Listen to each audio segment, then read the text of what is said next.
So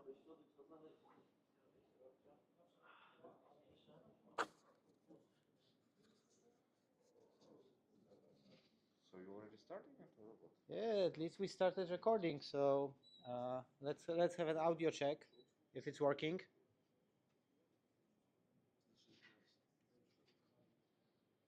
Okay, so today we have a pretty international Magento Poznań meetup. So I'm happy to have it. It's a Christmas edition.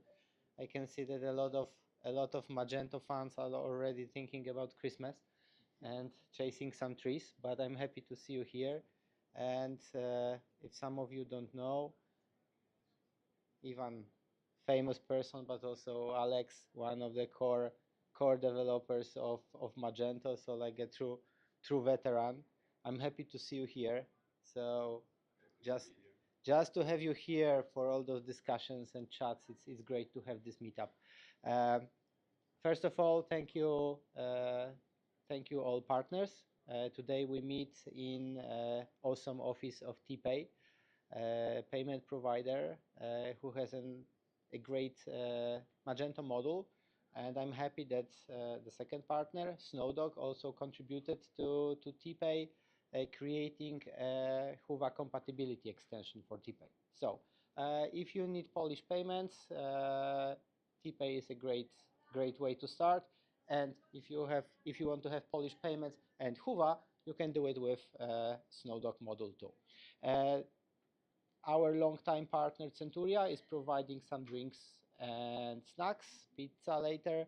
So big thanks to them. They are supporting Magento meetups from the very beginning, long time ago. Same like Meet Magento. So again, thank you partners. Thank you all who are watching already. I saw on the YouTube channel that we have a couple people waiting. So it's even more international. So happy to have you here and enjoy the evening. Ivan, it's your turn. Oh, nice.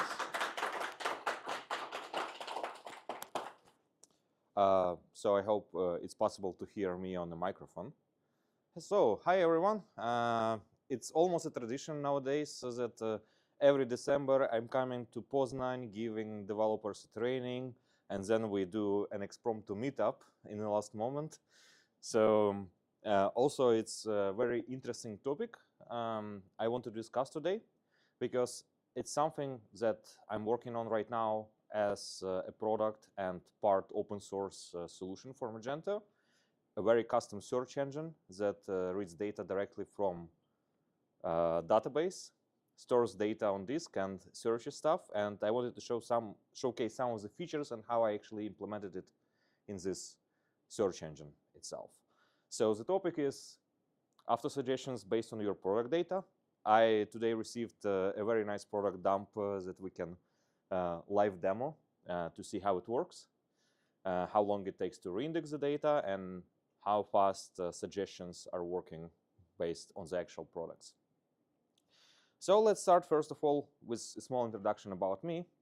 First of all, I'm passionate about open source, one of experts in optimizing performance, but also I like to have some complex challenges when I work with different merchants. I'm also one of the grandparents. There's another one sitting here, just in front, Alex Stednitsky.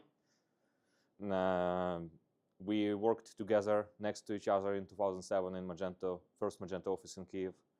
I'm also experienced in putting out fires on production systems. It was very busy Black Friday season this year. Was having a lot of last-minute fixes to do.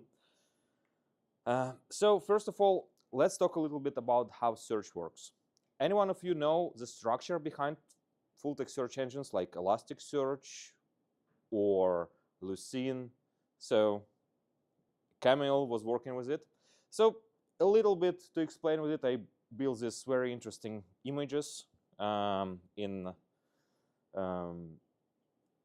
damn, I forgot the name of ExcelDraw, in ExcelDraw, to showcase you what you have. So for instance, you have a product name in a database. When a search engine wants to create an index by which it's going to find this product in its own database, it first of all tokenizes every single word, and it applies some stemming rules. So you can see that, for instance, Prada yellow shoes You can see that shoes, for instance, drops a suffix s because it needs to find the stem of the word. With is going to be ignored because it's one of the stop words. And blue and button also kind of stems that's going to be stored there. And this is basically the first part of the indexation process when it retrieves the data or you send it data to index. This is what it does as the first step. Then it takes those tokens that it extracted from this string and it stores this in this kind of inverted index structure. This is kind of interesting. So you have here, first of all, terms, and each term has associated posting list. And posting list is sort of list of IDs of the documents. So when you, let's say, type in the search box black shoes, what it does, it's again tokenizes it. So it creates like two tokens, black and shoe. And then it tries to find in terms, okay, here is shoe, here is black. The shoe has 1, 7, 8, and 9 as IDs of the documents, and black has 8, 1, and 3. So what it does, it finds intersection between those two ID lists and returns you the search result in the end. So it's a very simple solution. Like, it's not like with the database. So if you search in database with like, it's completely different algorithm. Here, it searches by these short terms. It's a little bit technical, but it's going to be much more interesting. Let's take a look now how Magento does search suggestions. I hope every one of you saw these things before in production. So when you type in this search Ajax suggest, Magento runs this database query that you see here. The database query is called search query, and it searches by query text being equal to a string. And being equal to a string, it means like, yeah, it will try to find something by this text, if it's there. Or sometimes it even like executes a second query here. So this is one of them. But there is like the second one where it uses like with a %sign in the end to find all the matching ones. But as you see, this one is actually will be problematic because this table is filled in by your users of the system, right? You don't have any search suggestion if there is no visitors on your website. The data is empty. You type something in, there is no data shown as suggestion for research results. So I came up with such an interesting way to generate those search suggestions automatically based on just your product data. So I created kind of generator of custom keywords when you run reindexation process. And this is kind of a new field in my search engine where I can configure which attributes I want to use from a product to generate automatic suggestion. And here I can say brand, let's say Prada, type of a product, let's say shoes, color, let's say yellow or black. And then I can automatically, when user types Prada, I can find all the related keywords to that specific search term and allow user to narrow down the search results by just typing in the search box. So I don't need to wait for other users to generate for me valuable search terms. I can already pre-generate it. So how this functionality works? This is quite interesting because it's another keyword index. And what I do, I take this inverted index I was talking before in a search engine. I open it up, parse it. I find all the top terms. So I can specify frequency, how often this keyword needs to be existing in my database in order to use it within a keyword index. Then I assign ID to each term. And let's say I know now that the Prada, for instance, has these IDs of related terms like 2, 3, and 4. And here the 2 is shoes, the 3 is black, and the 4 is yellow. So I know that the term Prada has all of these 3 terms being available.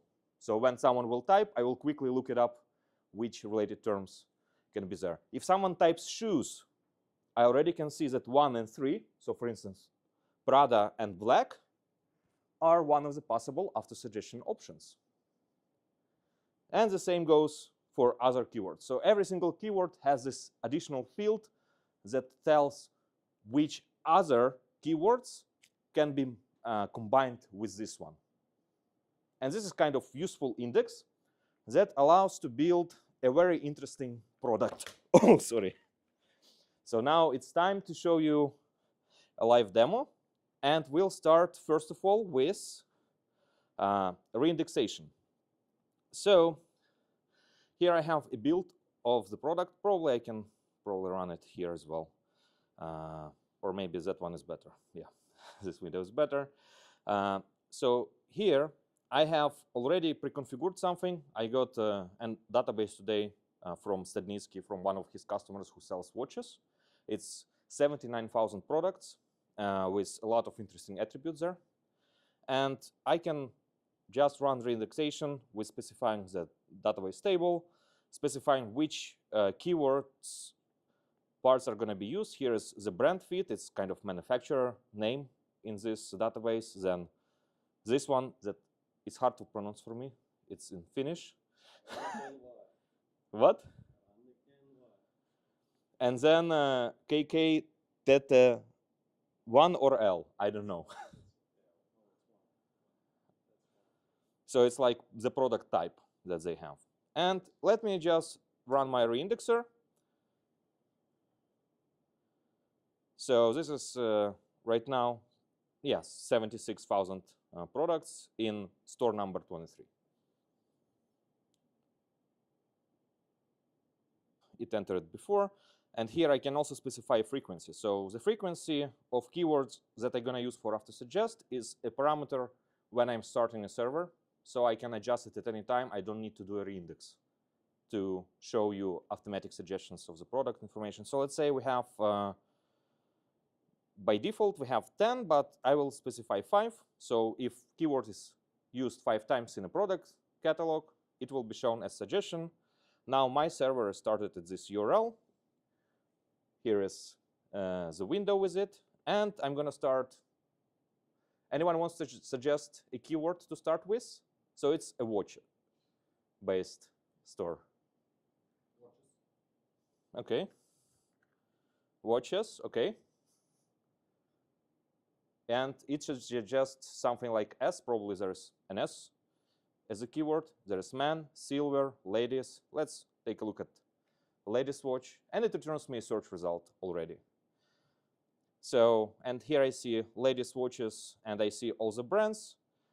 And if I want to try something different, so I'm going to start with, yeah, let me change, let's say Garmin, but you see it also suggests Armani, because Garmin and Armani are close in Levenstein distance of 2 keywords. So it also tries to do typo tolerance here. And now when I typed in Garmin, it now shows me which combinations of Garmin watches are available of other keywords. So now it shows me silver. I'm going to choose silver, and it's going to show me the results for that. So this is kind of a way how I can do it. And what's more interesting is that if you take a look how long it takes actually to generate this stuff. So you can see it's almost instantaneous to return the response. So it's around 1 millisecond to generate for you the next type suggestion. And one of the other interesting things as well, oh yeah, I also importing another database at the same time. So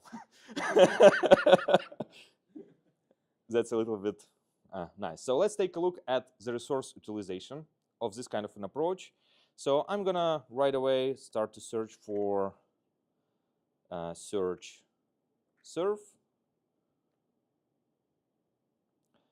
And here is our process. And the usage is 40,308 bytes. So this is the actual RAM utilization of search index that processes 20,000 visible products, right? Because we took a look at the index that the database itself is 76,000, and then it's around 20,000 of actual visible products, because there is also configurable products, there is also other kind of product options available. And this is kind of small comparing what you have with Elasticsearch, right? Because Elasticsearch is huge resource hog on servers. So one of the good news, this kind of search engine is actually going to be the base of it with after suggestions, with indexation. It's going to be open source. So it's going to be like available for you to use with any Magento store out there. And there's also going to be like a paid product with intelligence and vector-based search to show you recommendations and other nice features that allow you to target specific search queries. So this is kind of a small demo. And let me switch back to slides. So thank you very much. And if you have any questions.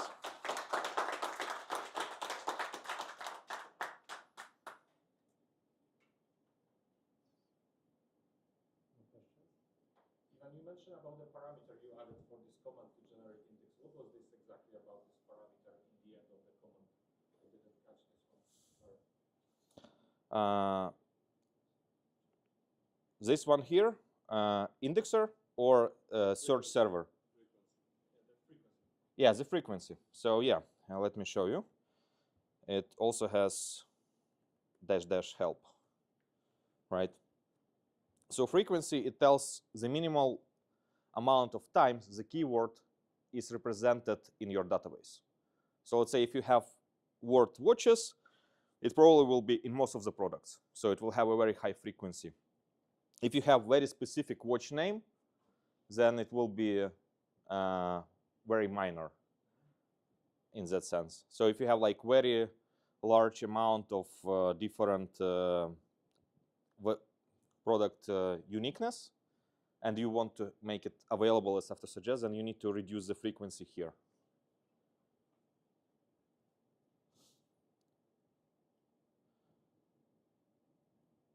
So yeah, that's it, I think. So an example, these two keywords, it was the Garmin and Avani. Yeah. You said that they have probably the same levels and distance. Yeah. So why the Garmin was the first result and not right now it's not sorted. So it's a rough proof of concept. Okay. So I don't yet sort exactly by the distance when I output it. So it's very rough prototype. But of course, the final version is going to be much more intelligent. Sorry? Yeah. So it's going to be something. So basically, I built my own Elasticsearch, technically speaking. So I use the same search engine variation that Elasticsearch uses. So Elasticsearch uses Lucene in order to create index files, but Elasticsearch is written in Java, and it's quite resource intensive to use. And what I'm building application in Rust, and it's using own type of full text search library like Lucene in Rust. And what I'm doing there as well, that's going to be different from whatever is available right now, is that I'm directly connecting to Magento database to generate my search indexes. And in future, there is an idea that when you start the server, it will use only data it needs to find products to be stored in own on-disk indexes, and the rest it will fulfill from the real database. So you don't need to reindex prices, you don't need to reindex category relations, and so on. It will just automatically keep it up to date.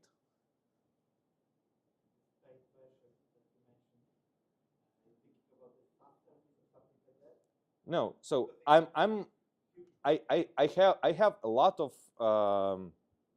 customers who will say are on Algolia, on other providers, and I really don't like this model of keeping it in the cloud. First of all, I think it's bad to send your data somewhere else.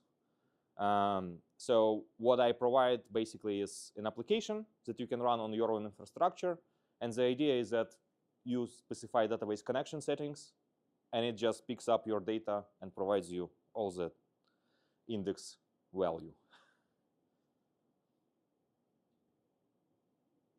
We'll have more tricky questions.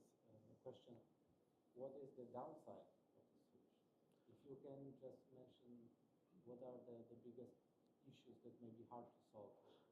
Yeah, the hardest thing to solve is probably for me as a business, right? Because I don't want to have it pirated, right? And being just copy pasted everywhere. But that's why I have like two parts of the product. I have like open source one that just gonna replace normal Elasticsearch, and there is gonna be a premium one that actually will provide you complete replacement of catalog data retrieval. So you would be able to receive all the data you need to render category page, including filters, and it will also have boosting rules. Let's say you want to adjust the search view completely. If you type Garmin watches, you want to, let's say, show only Garmin-specific filters in Lariat navigation. So that's what you would be able to do with paid version of this product. And from the like a technical perspective, do you think that there will be some things that Elasticsearch is handling and will be handling better in this approach?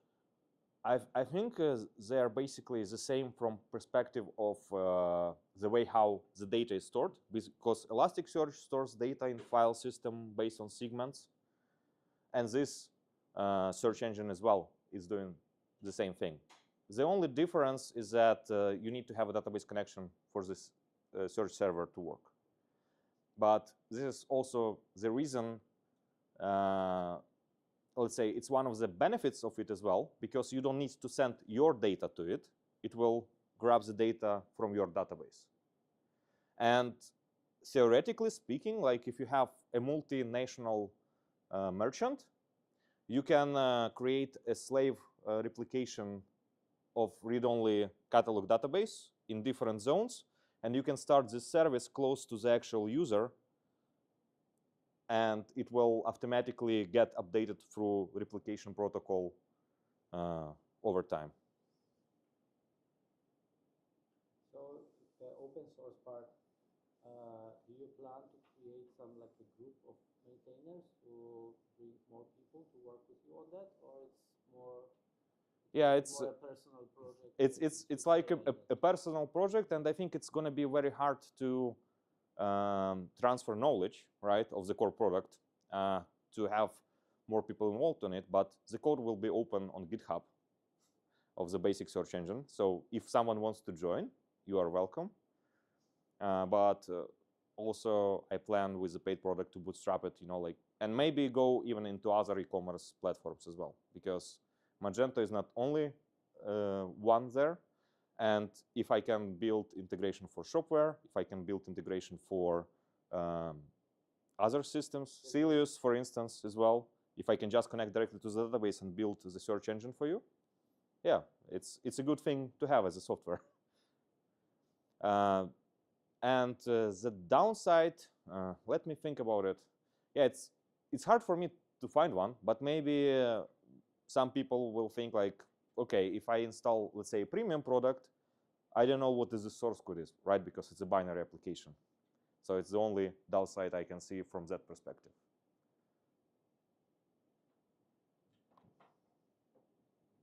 Maybe like set of plugins for Elasticsearch that extends the tagging and parsing the text. There's quite a lot of additional processes for that. So maybe this is one of the downsides. Yeah, so definitely, yeah. So if you think about extending the search engine, you basically have to write Rust code yourself to extend it. But at the same time, you can use the base open source version, and you can build your own additions on top of it. But the downside, you have to learn Rust, right? And it's not that easy language for newcomers, I would say. But it's possible. Okay, good. Like the last one from me. Do you think about some like a roadmap for that? So when something will happen? So I really wanted to work in 2025 on it, and before Black Friday, like to be already have some merchant on it. I'm still looking for some pilot merchant to try it out with. So that's the only thing that stops me from actually building it out as a final product.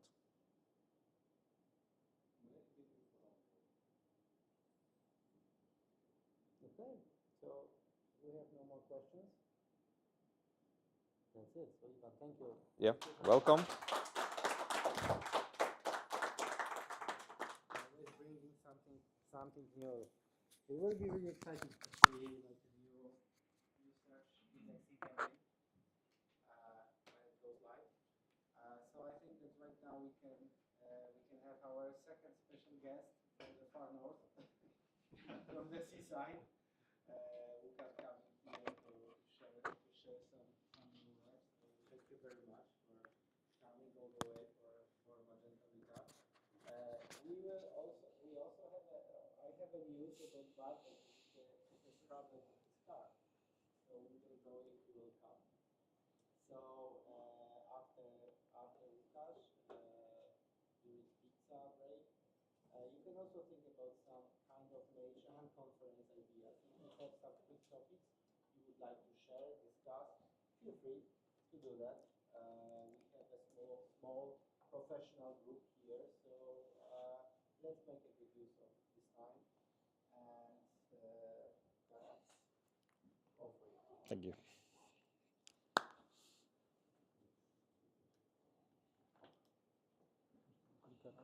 Zaraz zobaczymy, czy działa tylko. Dobra. Hello.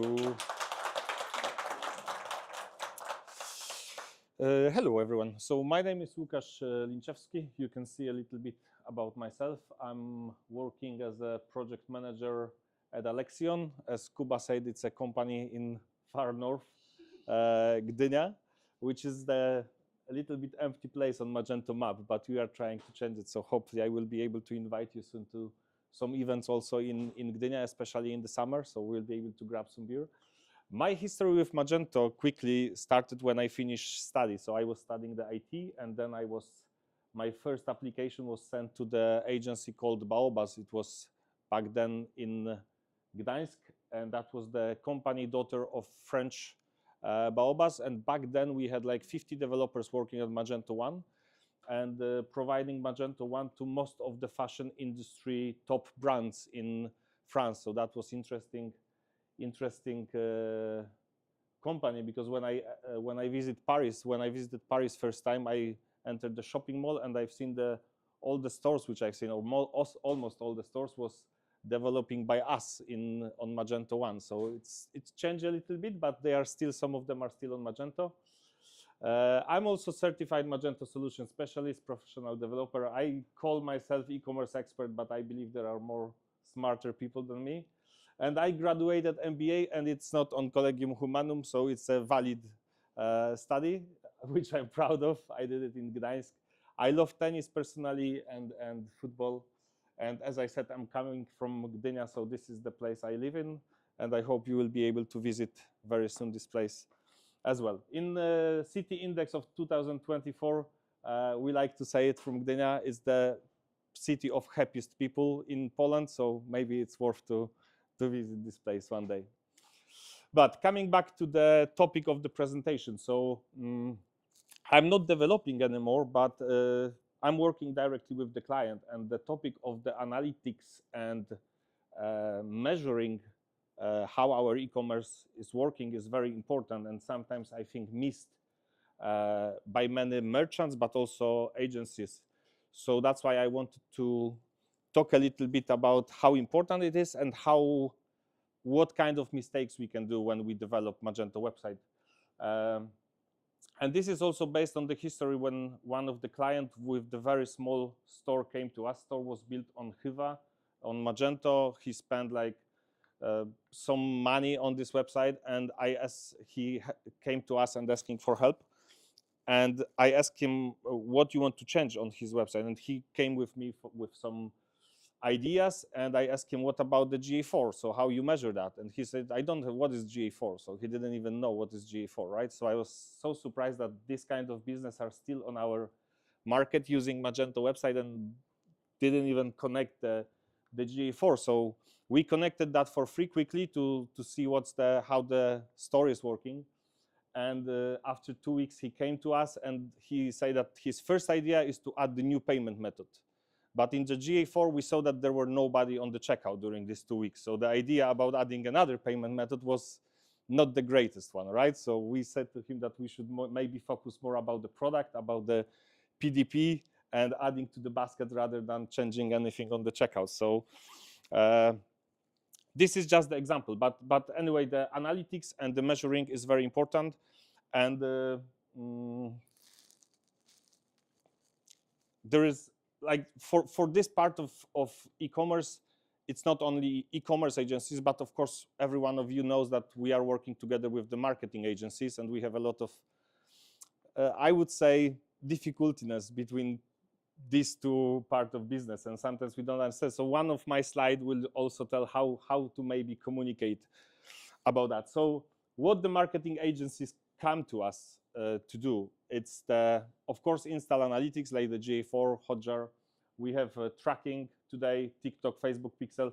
Some of this stuff will be probably obvious for you, but I just was thinking that maybe there is someone who didn't work yet with installing all these tools. So I just wanted to quickly go through the basic information, and in the end, we just go into the details about the problem with the tagging and analytics. So of course, we have remarketing tags on the success pages, improve core vitals, and I added these icons here because we have a lot of requests like copy paste from the page speed results and asking, please implement this, and it doesn't mean anything to us, right? Magento is not always easy to implement suggestions from Google PageSpeed, so we have to explain that this is a little bit more difficult, and of course improve SEO behavior. So that's also something we are receiving the request. So starting with installing GA4, quite easy, right? We can use probably existing extension. We have nice extension from Jira, which we also like helping to build. We have Welt Pixel, a lot of them, it's easy, right? Installing this is just like configuring, going through the implementation. Then we have a Meta Pixel, and this is, for us at least, I don't know how is it on your side, on your agencies, but Facebook, since all these ad blockers came to life, had the problem that nobody was able to tracking anymore. So they came up with the conversion API, and this is just the example of the extension we started to use. It's working with Hiva, so I can recommend it to you, but there are probably another ones. So they are adding, there are the new tags, which Meta Facebook, I don't know how to call them better, but probably Meta is the good word I should use now. But they are coming with the new tags, which we have to send, so it's important one. And of course, most of the other stuff we can use Google Tag Manager. When we install the Facebook, about the Google Tag Manager, probably most of you knows that we have the debugger in there. We can quickly debug everything. For those who doesn't know, Facebook has the similar tool where we can really measure. So I encourage you that when you install that for any customer, when you implement the conversion API, it's good to ask the agency, because usually they are the one who are responsible for the pixel, to just give you the access so you can check the, by debugging all the events, because there are a lot of problems we met with implementing. So when we switch to conversion API, what is important to know is that the browser event and the server event needs to be matched by the event ID, right? So it must be developed, like the browser event must be the same, must have the same ID as the server event, because otherwise it's not deduplicate. So Meta is calling this deduplication to make sure that they are not the same, so they recognize it, right? So it's important that every time, at the moment when you implement the conversion API, you just make sure that you don't have any other sources of the Meta events, right? Facebook events. You can have it from the Google Tag Manager. You can have it from the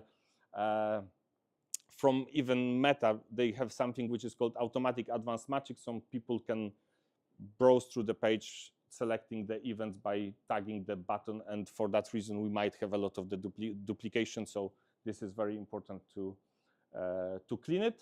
And we also once met huge problem with the Rakuten. You know Rakuten as a one of the company which is providing the traffic to the e-commerce sites.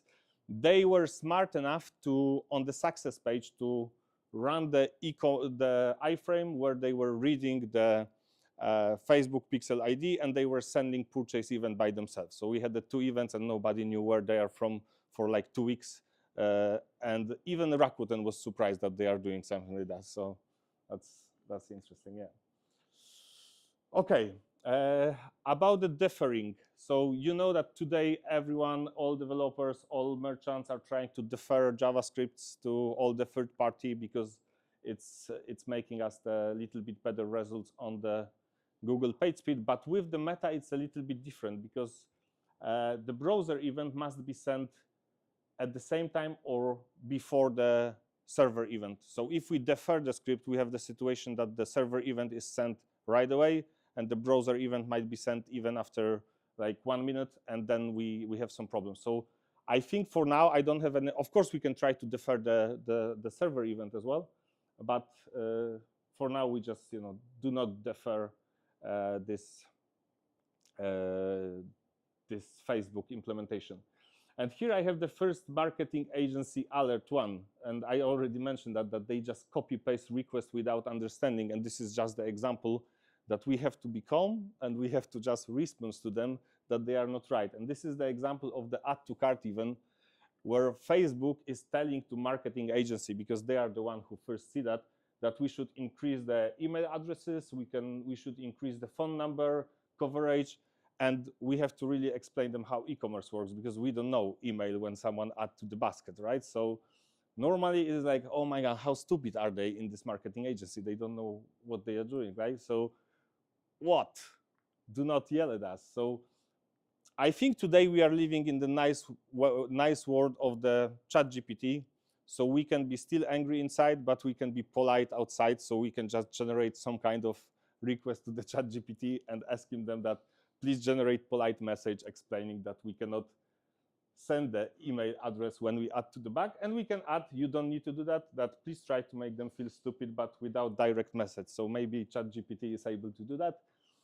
And this is the quick response. And I think it's super nice because they are just explaining that the purchase journey doesn't have email address. And here it's very interesting. We are, of course, open to exploring strategies for encouraging earlier email collection, provided this align with best practices and maintain a seamless user experience. Please let us know if you have specific ideas that take into account the abuse constraint. So we can just send it to them, let them think about how to get email earlier than add to the basket event, right? So this is like all about I know it's a lot about the meta. Maybe it's easy for you, maybe you know about it, but I just wanted to make sure that maybe you will not repeat my spending time of understanding how this works. Maybe it will be helpful for you, hopefully. But let's talk about the parameters, because that's the clue of this presentation, actually. So how Varnish is working today, I think that most of the Magento websites are using Varnish today. Varnish has the system of removing the parameter from the URL. That was something which we started to use, and then a lot of pull requests are adding the new parameters, but this is still static list of the parameters, right? So each of your customer might have a different parameters, might use something which other developers didn't think about it. And in this case, they will simply just have a lot of cache, right? Ignoring these parameters makes number of cached page smaller, right? So I think that for that reason, it's very important, if you don't have it, to add to your discovery phase few points which address this issue. And the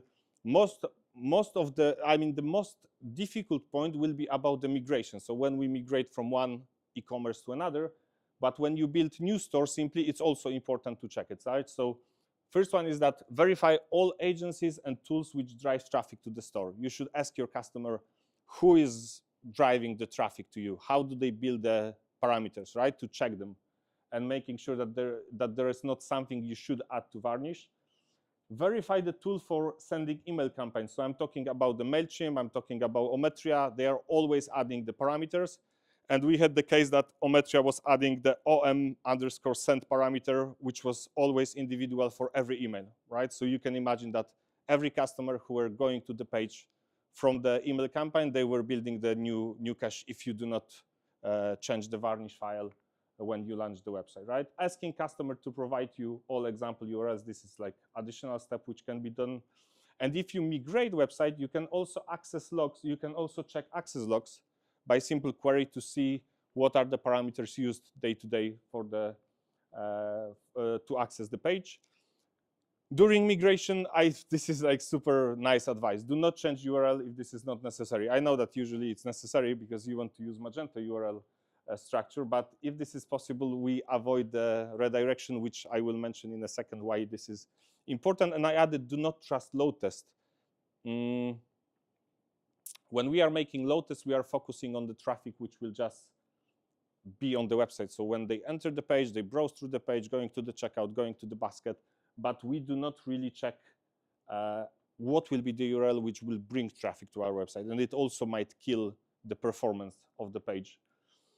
So first advice, before you, if you migrate the website, before you open that, before you launch it, analyze the access logs. And I added the small query which you can use to just list you all the parameter used. And this is example of the output. We had just part of this, and we were able to find few parameters from Rakuten, from Ometria, which were important to adjust the varnish file for. So if you didn't do it, and I was checking few of the biggest commerce websites on Magento, I found that it's not done. So that's why I was more brave to come here, because I was like, okay, maybe I'm right with this idea. So yeah, we should adjust varnish file for every customer based on, and it shouldn't be done once. It should be done from time to time, because they add some new companies who they work with, and it might be also killing the performance.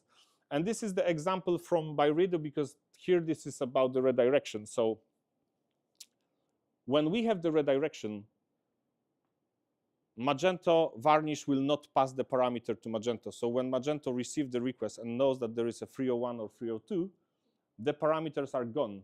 So if we have the incorrect URL, for example, we have the slash or without slash, someone create the URL manually, it will redirect to 301 and the parameters are lost. So GA4 doesn't know anything about this request. And there is a lot of places. I also saw that some customer generate QR code. They just type manually the URL. They don't care about the slash or not slash. And they just, where are my parameters? Why I don't see any traffic, right? And that's the reason. That's because we have the 301 redirection. So advice number 2, make sure sitemap URLs are used. So I think that the very important point when you migrate the e-commerce from one platform to Magento is to make sure that the day you go live, all the agencies will review the sitemap, because there are the URLs where the final URL is, and to make sure they don't use the previous one, which you use 301 redirection, because then the customer will be, merchants will be surprised that the parameters are lost and they don't see the traffic then. Yeah, and I added the small query which you can use to see if you have any 301 redirection or 302 redirection with UTM or any other parameter. So that's useful to see if you want to check if your website today is affected by this problem of losing parameters. This is the query which should show that to you. But if we are not able to do anything I mentioned before, there is a workaround. We found out with the varnish configuration file. So we modified a little bit varnish config to not lose these parameters, right? So what we are doing here is that on the receive, we are just first store the request to the temporary URL. I don't know if you see this code correctly, but we are just adding that. I think it's useful step anyway, because it gives your backend developers on the backend to see the parameters which has been sent. So even if they will be cut, you will have access to them just in case you need them. And here inside of the condition of checking if there is any parameter to be removed, we also added once again to another header, so we can use it later on the response part. And here I just made it bigger. It's a little bit complicated, but I will not go into the line-by-line analysis, but what we are doing here is that we are checking if any URL, if any request was removed, if for any request varnish removed the parameter, we are just bringing these parameters back, right? So here is the example how it works. So if we are making the request to to the parameter where we have 301, you can see that this other param was added on the beginning, and then this FBCI lead from Facebook was added in the end. So this is like quick solution if you want to solve this problem. You don't want to fight with the agency to start using the URLs, the correct URLs. This is something which should be useful for making sure that you have these parameters correctly passed. And here the last advice, actually. This is the slide I added this morning because I was like, maybe about analytics, I have something more to say. So just for you to know, on the April 2025, we are starting with the PCI DSS 4.0. And one of the requirements which is listed here is that we as the, merchants as the owner of e-commerce will be obliged to control all the scripts which are on the payment page. So if any of the customers, or our customers, are using the payment page, have the payment page without redirection to the gateway, because I think then it's not under the same PCI DSS requirement, you really need to control what kind of scripts are running on these pages, and they should have they should be focused on making the sales. So from my understanding for today is that we cannot have any more tracking scripts on the payment pages. We will have to somehow remove it and somehow go to the payment page and come back to the success page to track back the customer. So I think it's a right moment to think about it and trying to prepare customers for this change, because it might be surprising for them that they don't know anymore everything about the checkout. How is it going? And that's it, actually. So hopefully it was useful. And the presentation will be probably available later. So this query which I added there, it's not super complicated, but maybe it will be useful to check access logs for you. Thank you very much. Any questions? Yeah. Have you used before Varnish Enterprise? No. So yeah. And I was feeling that this question will be here, but yeah, let's talk. Yeah, because in Varnish Enterprise, what you can do with URL parameters, instead of all the time adding exclusion rules, you just look through the access logs and you find the actual parameters used. Let's say your manufacturer, brand, and other like Clever Navigate filters parameters you have that you apply in a URL. You can put them in a low list and ignore all the rest of the URLs. Okay, I understand. So in such a way, like you don't care what kind of other marketing URLs you will receive in the future. So it's one of the things how I usually like optimize cache hit ratio for merchants. But it was very interesting trick with 302 or 301. Redirections. You showed us with that. Another question I have also about you mentioned about browser events and server-side events. Yeah, on the meta. Are your merchants using like proxy endpoints for GTM, for Facebook, with their own domain instead of using, let's say, Facebook domain? No. Where they just proxy things over to. I don't think so. This is like, difficult question for me, but I will check it out. Why do you ask this? Yeah, because it's usually the way how a lot of merchants nowadays solve the problem of blocking tracking scripts. Because okay, I understand. Facebook domain, but you can implement your own proxy to the actual Facebook endpoint, and then you send still the browser events over there. Okay. But do you think it's like it's solution for deferring script problem, or yes? Yeah. Okay. Because figure it out. Then you don't need to have two calls. Okay. And you also can write a small microservice that will also do conversion API call if you want. I like coming to the meetup where Ivan is, because it's more advice than questions, but it's always useful. So thank you very much for that. Anything else? Any questions from you?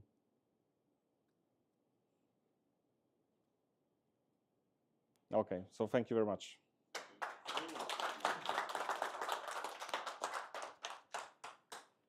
Tam z czasem? Tak pędziłem trochę. Nie, jest dobrze. We still have some time. So, as I said, Bartek confirmed it's stuck somewhere in the middle of nowhere. So we wish him all the best to recover from that situation for some